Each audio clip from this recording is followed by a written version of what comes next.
Are you a PMU artist struggling with lip blush? Whether you're confused about the whole process or choosing the color or dealing with the client cold sores and worried about the pore healing, this step-by-step lip blush tutorial is for you. In this video, I'll guide you through the entire process: consultation, pigment choice, mapping, needle theory, and how to avoid the most common lip blush mistakes so you can feel confident and deliver most beautiful healed results to your clients.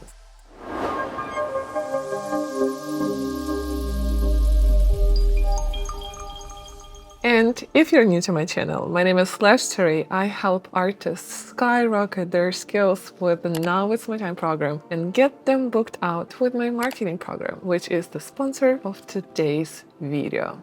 So let's dive in and let's start actually with consultation, specifically cold sores and lip preparation and contradictions to the procedure. So your step number one before a lip blush procedure, you need to make sure the client do not have cold sores or herpes. If they had cold sores before, they need to start taking antiviral medication 2 days before the procedure and continue taking for 5 days total. If they skip this, the trauma from the needle can trigger an outbreak and ruin the healing. Now, also if the client have an active acne or wounds around the mouth, client will need to wait till it all clears up and then schedule an appointment. Also, if the client did fillers recently, they should wait at least 4 to 6 weeks after lip filler before they can do lip blush. And by the way, if you want a professional lip blush consent form that you can use with your client, I've made mine available for free. So you can just message me on Instagram @beautyslesh with the keyword that you see on the screen and I will send it to you right away. Now, let's talk about exfoliation and hydration preparation of your client. If the lips are dry, cracked, or peeling, it will absolutely ruin your lip blush process. You will get patchy healing, you will get scabs, and the color won't hold. So I always recommend clients to start hydrating their lips at least 3 days before the appointment. I tell them to exfoliate gently. They even can use just the sugar or gentle scrub, after which they need to use balm daily. And on the day of the appointment, they should drink a lot of water and use balm all day before the procedure. Now, if your client shows up still with dry lips, don't panic. You can still do a 20-minute lip balm and gently exfoliate lips using a scrub, but just be careful, you have to do it very gently. But if the lips are still cracked and sore and deeply dehydrated, you need to unfortunately reschedule the appointment. Now, after the consultation, our next step, let's talk about the pigments, how to choose the pigment for your client and learn a little bit about the color theory, because some clients might have really cool undertone lips, bluish, purplish, coldish, and if you apply pink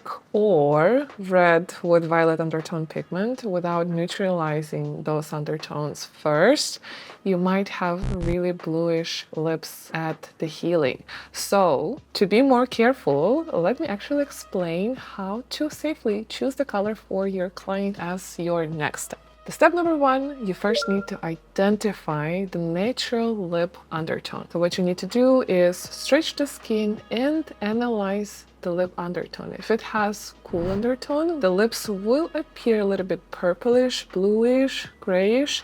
If the lips are more to the neutral undertone, lips will look more pink or beige pink. If the client's lips has warm undertone, the lips will look a little bit more peachy and brownish. So your step number two would be to choose a color that balances those undertones. So if the client has cool toned or dark lips, you need to use warm orange base pigment for neutralization. An example of these, for instance, could be Peach from Tina Davis and E-Pigments. You may need to do actually a neutralization session first, then let it heal, and then apply the target color on your second session.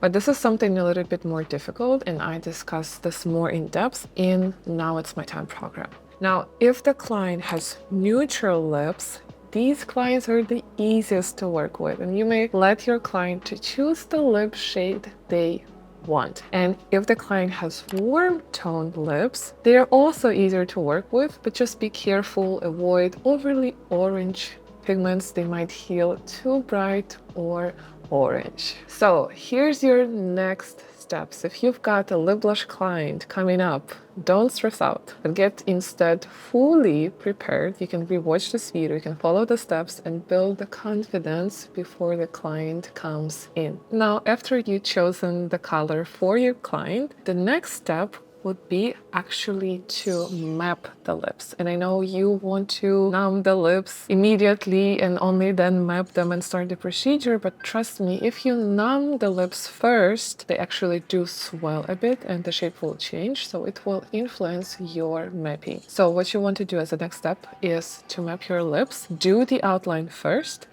then only numb your lips and start filling the color inside the lips. So after you mapped out the lips, your next step would be to choose the needle, to set up your machine, to set up all the tools. And let's talk a little bit about the needle choice, machine speed. So for the needles, you need to understand what kind of lips you're working with. And if you see my other video specifically on the needle configuration, you will understand needle versus the pressure. But overall, if we are talking about the bigger configuration needles, they require more pressure to get the pigment inside the skin, although they are a little bit faster than 1RL, which also not in every case. So you would want to pick the suitable needle for your client's lip skin. So if it is sensitive, thin, I would recommend to use 1RL. However, if it's normal lips and you want to speed up the procedure, you can use 3RL or 3RS or 7 curved magnum needle or 9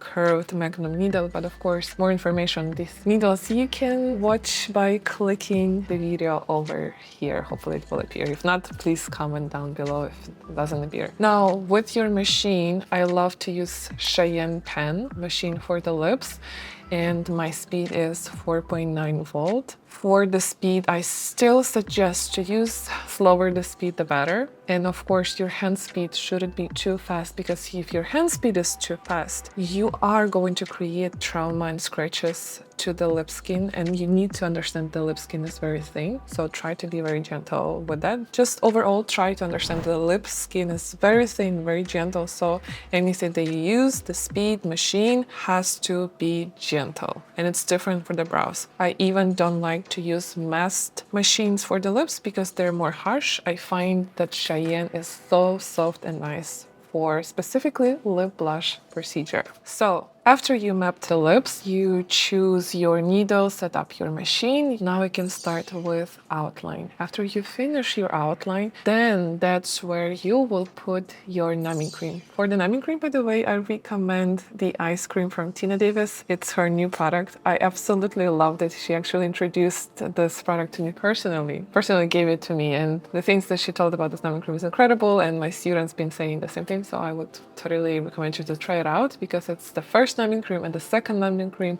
all combined together, and it's very strong, so the clients will feel very, very comfortable. So after you did your outline, then you put the numbing cream, you wait 30 minutes, and then after the numbing cream, you should see a light outline.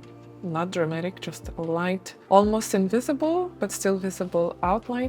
And then you will start with your first path. Now, for the first path, I do use the golden rule. When I work with 1RL, it basically means that I fill one area 3 times before I move just tiny bit forward. I always say tiny bit forward, but I still see students move 10 miles forward.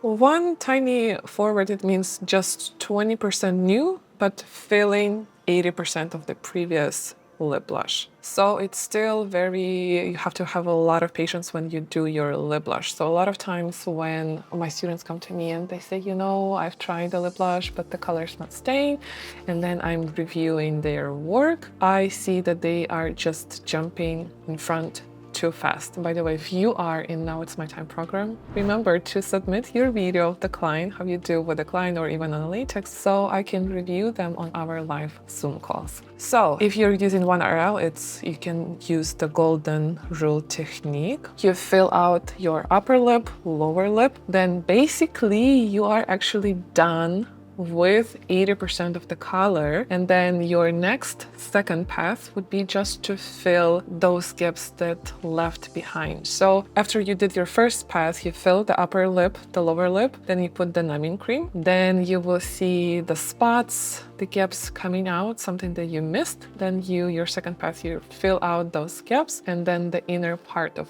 your lip would be the third pass. After that, you are, congratulations, done with lip blush procedure. What you will experience after lips are healed, that sometimes the inner part is missing.